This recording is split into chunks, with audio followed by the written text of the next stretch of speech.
Daily digital news. Bits and bytes connect our world. Masks, oh masks, they have become a part of our day-to-day life. Honestly, I feel like the day that right here in the UAE we announced that we no longer need to wear masks, it's going to be a very weird I hate feeling. the word masks. Why? It sounds weird towards the end. There's a weird linguistics class happening on the show today. Masks. It's masks. I always feel like I'm saying it wrong. Like when I say masks. Okay. Masks. It feels like because there are two S's. Yeah, it's the SKS. Yeah. The weird things that we talk about on the show. No, every time I say, I'm like, hey, I need a couple of masks. It sounds like you're saying it wrong. I don't know if it's to me. Masks. Yeah, when you focus on it too much. On the word too much. It's a little weird, but you know, whenever we talk about masks over the past few year and a half, we've definitely seen so much innovation happening. A lot of researchers were coming up with innovative masks. Some of them are tech savvy, others are crazy looking.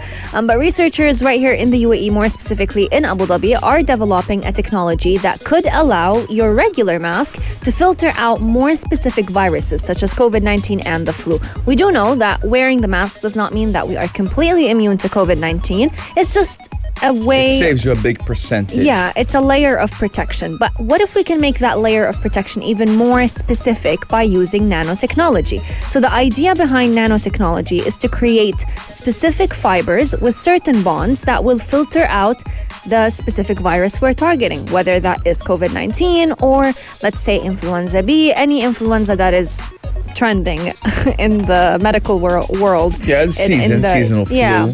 Exactly. So scientists across the world are using nanoparticles in mask designs so that they can go ahead and slow down or stop the spread of microorganisms. So nanomasks are not really a new concept. They're already in use. However, making nanoparticle fabric against COVID-19 is what we are looking to see how it's going to be coming in handy. Yeah, I mean, we're looking at scientists at Khalifa University using silicon nanoparticles encapsulated in aerosol to resemble the COVID virus during testing.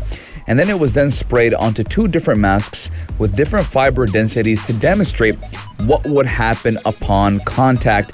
So, you know, they're saying, Dr. Nafi says, surprisingly smaller virus particles are easy to block because the way these viruses work is that they get attracted to the fibers easier. Now, medium-sized particles, on the other hand, which are actually the size of the COVID virus, can make it through easier.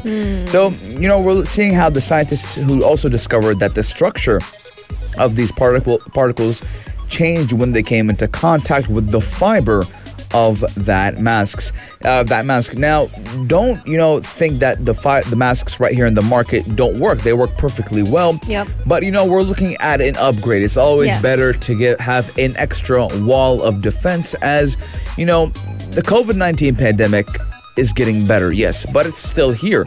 So we still need to protect ourselves against the virus. Absolutely. And I love the way these researchers are working basically on a key and lock system. So they want to create the fibers of the mask in a way where they can actually go ahead and stop the COVID-19 particles from entering the mask altogether. So even though the current masks work perfectly fine, one positive case amongst millions who are protected against the standard or by the standard face mask is one too many. So they want to protect us 100% instead of that 99.9%. Why not?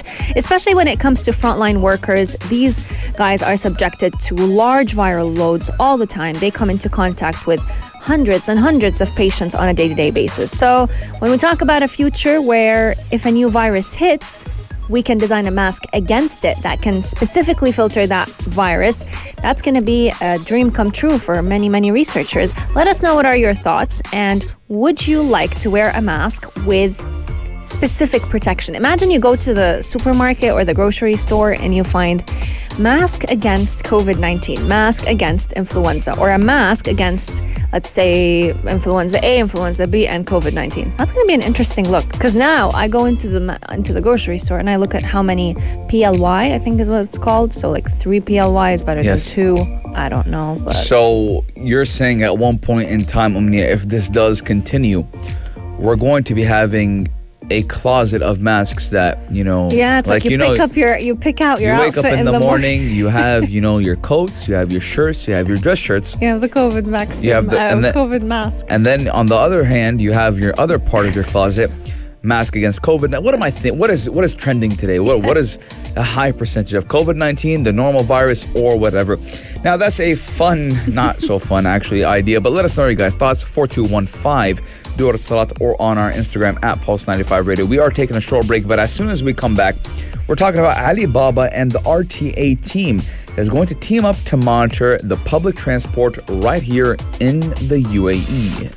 If you liked this episode of Future Talk, drop a like and subscribe. Pulse 95. Be sure to follow us on Instagram for all our daily updates and top stories.